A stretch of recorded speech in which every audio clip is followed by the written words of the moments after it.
Gold, trusted gold buyers. మీరు తాకట్టు పెట్టిన బంగారాన్ని విడిపించి ఈ రోజు ఉన్న మార్కెట్ ధరకు కొనబడను.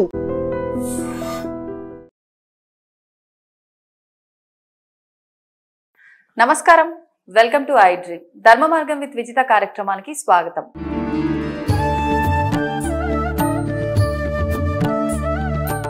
నమస్కారం గురుగారు. ఓం శ్రీ మహాగణాధిపతయే నమః. గురుగారు, అన్నం పరబ్రహ్మ స్వరూపం అంటారు. అన్నం తినే విధానం కూడా అంతే ముఖ్యంగా మనం దృష్టిలో పెట్టుకోవాల్సిన విషయం. ఒకప్పటి కాలంలో అయితే పెద్దవాళ్ళు, పిల్లలు అందరూ మంచిగా కింద కూర్చొని అందరూ ఒకేసారి వడ్డించుకొని తినటం అలవాటు. ఈ నించొని తినే విధానాలు ఇవన్నీ ఏవీ లేవు. తినే పాత్రల దగ్గర నుంచి ప్రతి ఒక్కటి కూడా చాలా పద్ధతిగా ఉండేది. కానీ ఇప్పుడు సిస్టమ్ అలా లేదు. అసలు నిజంగా ఏది కరెక్టు? శాస్త్రం ఏం చెప్తుంది ప్రత్యేకించి ఈ భోజనం చేసే విధానం గురించి? నేను ఇప్పుడు మీరు అడిగింది దానికి నేను ఏదైతే చెబుతున్నానో అది అన్నం తినే వాళ్ళకి మాత్రమే నేను చెప్తున్నానండి. అంటే ఇండైరెక్ట్ గా ఇప్పుడు ఇక్కడ పడుతుంది. తప్పలేదండి, అశుద్ధం తినే వాళ్ళు చాలా మంది ఉన్నారు. వద్దులేండి గురుగారు అలాంటి మాటలు ఎందుకు. చెప్తానమ్మా. కొన్ని కష్టమైన అనరాని పదాలు అంటే తర్వాత వాళ్ళు అటువంటి పని చేసేటప్పుడు అది గుర్తొచ్చి మానడానికి ప్రయత్నం చేస్తారు. నాకు ఎవరి మీద కక్ష కోపం నాకెందుకు ఒకరి మీద. కాకపోతే ఇక్కడ నేను అడిగిన ప్రశ్నకి సమాధానం చెప్పే స్థితిలో కూర్చుని ఉన్నప్పుడు అది కాస్త గట్టిగా ఉన్నా ఇబ్బందికరంగా ఉన్నా దాన్ని అనుసరించి చెప్పే ప్రయత్నం చేస్తే అవతల వాళ్ళకి అది విన్నప్పుడు ఒకసారి రెండోసారి అటువంటి పరిస్థితులు వాళ్ళకి గుర్తొచ్చి మానటానికి దోహదపడుతుంది అని చెప్పి కొంచెం గట్టిగా మాట్లాడాల్సి వస్తుంది. ఎందుకంటే అమ్మా, మీరు అన్నం తినే విధానాన్ని అనుసరించి మృష్టాన్న భోజనం అంటే షడ్రసోపేతంగా కడుపు నిండా తినేటువంటి స్థితి ఏర్పడుతుంది. అదే స్థితి నిత్యము పిండాకుడు తినే స్థితి కూడా ఏర్పడుతుంది. మన పెద్దవాళ్ళు కొంతమంది ఏంట్రా పిండాకుడు ఏంట్రా తింటా నువ్వు అంటుంటారు సార్. టైం కాని టైంలో తిన్నా, ఎలా పడితే ఎలా తిన్నా, అంతకు మించి పూర్వంలో మన ఇళ్లలో విస్తరాకులు వేసిన ప్లేట్లు పెట్టిన పప్పు కూర పచ్చడి అన్నీ వేసి ఆ తర్వాత అన్నం పెట్టేవారు. ఇప్పుడు కంచం పెట్టగానే ప్లేటు అన్నం పెట్టేస్తున్నారు. ఎన్నో హాస్టల్స్లో చూడటానికి విజిట్ చేయడానికి వెళ్తుంటాం కదా, ఆ భోజనానికి వెళ్ళినప్పుడు చూస్తుంటే బాధేస్తుంది. ప్రతిరోజు ప్రేతకుడేనా అంటే అలా పెడితే ప్రేతకుడు సమానమా? చచ్చిపోయిన వాళ్ళకి ఆ రోజు వచ్చినప్పుడు ఆబ్దీకాలు శర్మని ఇవన్నీ పెడతారు కదా, అప్పుడు మాత్రమే ఫస్ట్ అన్నం పెట్టాలి, ఏం పెట్టకుండా. మరి అలా పెడుతున్నామంటే అది ప్రేతకుడు పిశాచుకుడు పిండాకుడు కాకుండా అన్నం అవుతుందండి. అన్నం పరబ్రహ్మ స్వరూపం అన్నప్పుడు దాన్ని అదే విధంగా ఉంచాలి. నిత్యం మీరు చేసేటువంటి భోజనాలలో ఆ కంచమునందు లేదంటే విస్తరాకునందు పప్పు కూర పచ్చళ్ళు అవి వేసుకున్న తర్వాత అన్నం పెట్టుకోవాలి. ముందే అన్నం పెడితే అది పిశాచుకుడు అంటారమ్మా. అది తిన్న వాళ్ళకి సరైనటువంటి జీవితం ఉండదు. రెండు, వడ్డించడానికి కూడా ఒక పద్ధతి ఉంటుంది. మన ఇష్టానుసారం వడ్డించకూడదండి. వడ్డించడానికి కూర్చున్నప్పుడు కూర్చున్న వాళ్ళకి కుడి చేతి వైపు, వేసే వాళ్ళకి ఎడం చేతి వైపు కూరలు ఉండాలి. కూర్చున్న వాళ్ళకి కుడి చేతి వైపు, వేసే వాళ్ళకి ఎడం చేతి వైపు కూరలు. పచ్చళ్ళు వచ్చేటప్పటికి ఇటువైపు, కూర్చున్న వాళ్ళకి ఎడం చేతి వైపు పచ్చళ్ళు. దానికి ప్రణాళిక ఉంటుంది. అంటే ఏ పదార్థం ఎక్కడ వడ్డించాలి అనేటువంటిది. మన ఇష్టం వచ్చినట్టుగా ఏముంది అని వడ్డించుకుంటూ వెళ్ళిపోతాం, తప్పండి. రెండు, మొట్టమొదటిది ఈ పెళ్ళిళ్ళు అవి చేస్తున్నప్పుడు స్వీట్ పెట్టేస్తారు. అది కూడా పెట్టకూడదు, ఆయుక్షీణం అవుతుంది. కానీ తీపి మన లైఫ్ లో తీపిని అంటే సంతోషాన్ని ఇస్తుంది అని శుభసూచకంగా పెడతారు కదా. మనం ఊహించుకోవడానికి వెయ్యి ఊహించుకోవచ్చు. వాస్తవం మాట్లాడుతున్నాం. ఓకే, వాస్తవం మొట్టమొదటి పరమాన్నం కూడా పెట్టకూడదు. మొట్టమొదటి పరమాన్నం కూడా మనం స్వీట్ కూడా పెట్టకూడదు, తర్వాతే పెట్టాలి. ఈ ప్రణాళికను మనం మర్చిపోయాం. అన్నీ మొదట్లోనే మనం పెట్టుకుంటూ వెళ్ళిపోతున్నాం. ఇదొకటైతే అంతకు మించి ఈ ఇంట్లో చక్కగా షడ్రసోపేతంగా భోజనం పెట్టినా ఈ మధ్యకాలంలో దాన్ని కూడా ప్రేత భోజనం చేస్తున్నారు. అంటే ఎలా అంటే మన ఇంటికి ఎవరైనా గెస్ట్ని పిలిచాం, ఇలా కూర్చున్నప్పుడు ఇంటి యజమాని ఇక్కడ కూర్చుంటాడు, ఆ పక్కన వచ్చిన గెస్టులు ఇలా మనం కూర్చోబెడితే ఈ పప్పు కూర తీసుకొస్తే ముందు గెస్ట్ విస్తరలో మనం వేస్తున్నాం. అవును, వేసి భర్తకి పెడతాం. చాలా పాపం అది. అంటే ముందు యజమానికి వడ్డించాలా? ఫస్ట్ ఇంటి యజమానికే వడ్డించాలి, తర్వాతే ఎంత పెద్ద గెస్ట్ అయినా సరే. కానీ అతిథిని అవమానించినట్టుగా అవదా? అతిథి అభ్యాగతం. అంటే అభ్యాగతం, అతిథులు వస్తూ ఉంటారు వెళ్తుంటారు, ఎప్పుడూ కూడా వాళ్ళకి ఎప్పుడు అవమానాలు జరగవు. వాళ్ళకి ఎప్పుడు అవమానము అంటే భర్తకి పెట్టకుండా వాళ్ళ నా ఇంటికి జ్యేష్ఠత్వం పెద్దవాళ్ళని చేయకూడదు. భోజనం వడ్డించినంత మాత్రాన ఇంటికి పెద్ద వాళ్ళని చేసినట్టు అవుతుందా గురుగారు? చాలా అండి. నేను అదేంటో మనకు విషయాలు తెలియవు, వాళ్ళకి పెట్టకపోతే ఫీల్ అవుతారేమో అనుకుంటాం. నువ్వు ఎప్పుడైతే కనుక జ్యేష్ఠాధికారం చేశావో ఆ ఇంటికి నీకు యజమాని ఎవరు? ఆ ఇంటికి యజమాని ఎవరు? ఒక వ్యక్తి ఉన్నారు, ఆ ఇంటిని కాపాడేటువంటి వ్యక్తి, ఆ ఇంటిని బాధ్యతలు తీసుకొచ్చుకుంటాడు, అన్నీ మోసుకుంటాడు. ఎంతమంది ఉన్నా ఆ మనిషి పెట్టిన తర్వాతే పెట్టుకెళ్ళాలి.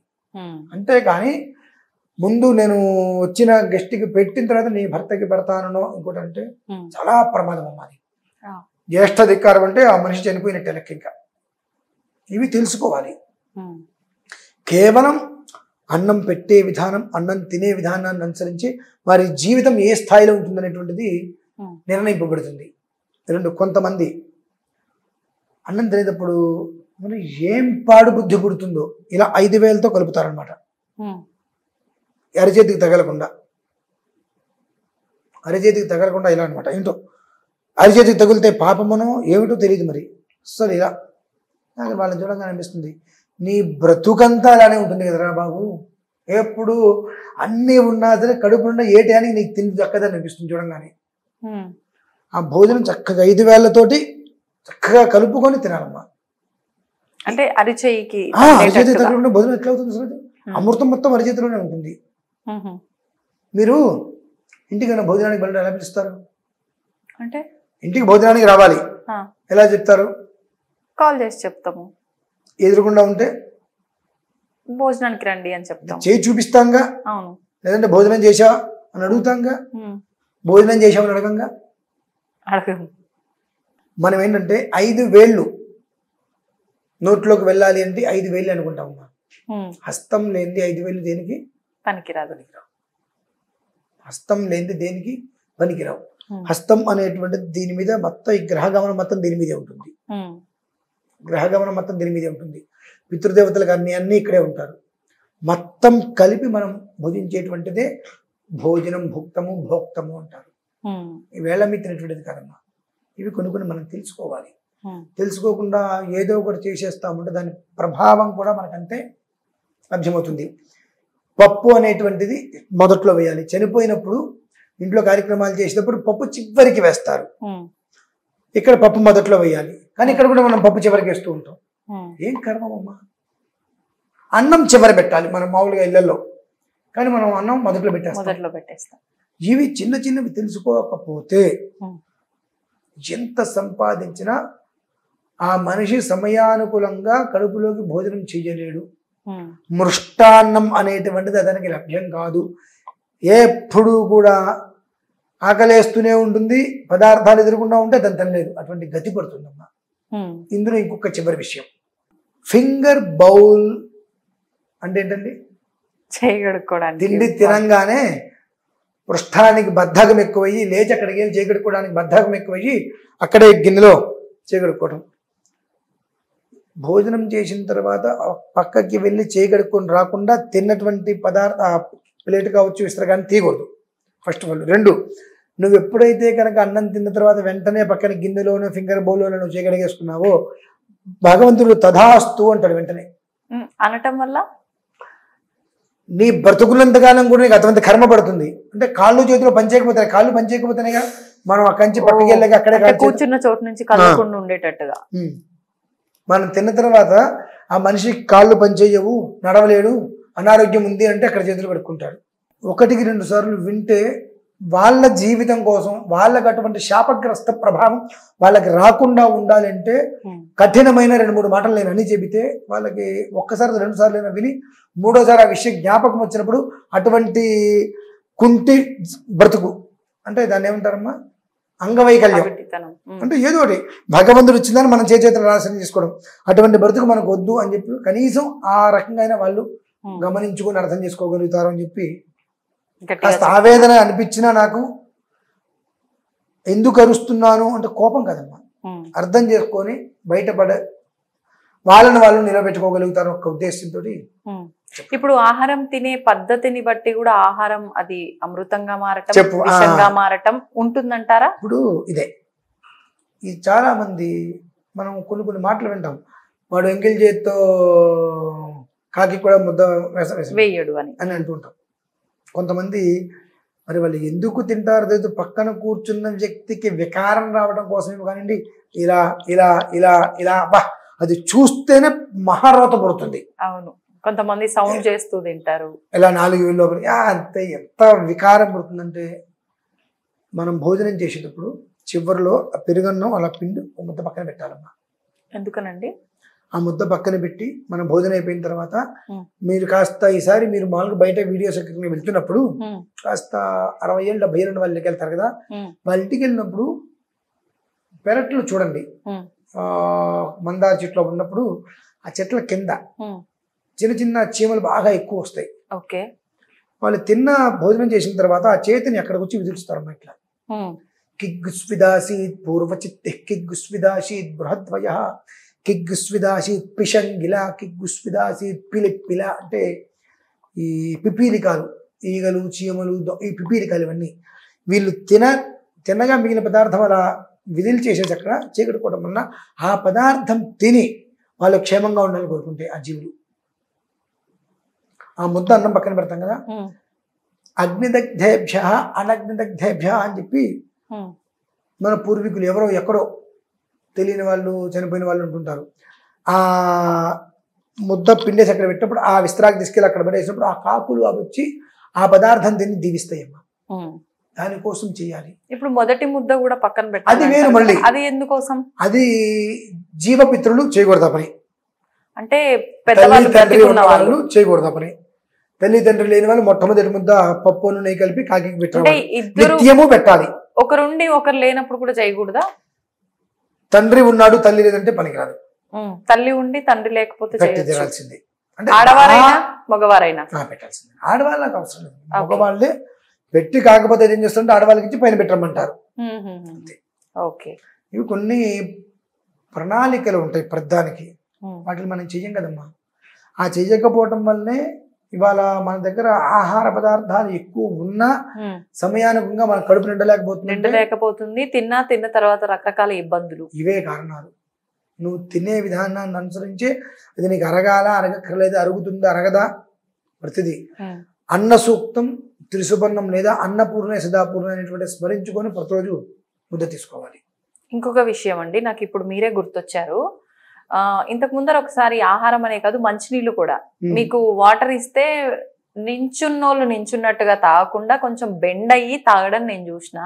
అంటే ఎందుకు అట్లా తాగిర్రు అని అంటే మీరు నాకు ఒక సమాధానం చెప్పిర్రు. అది ఏమీ లేదమ్మా, ఆహార పదార్థం పానీయ పదార్థం ఏదైనప్పటికీ కూడా నించొని భోజనం చేసినా నించొని మంచినీరు తాగినా గార్ధభ మూత్రం తాగినట్టే.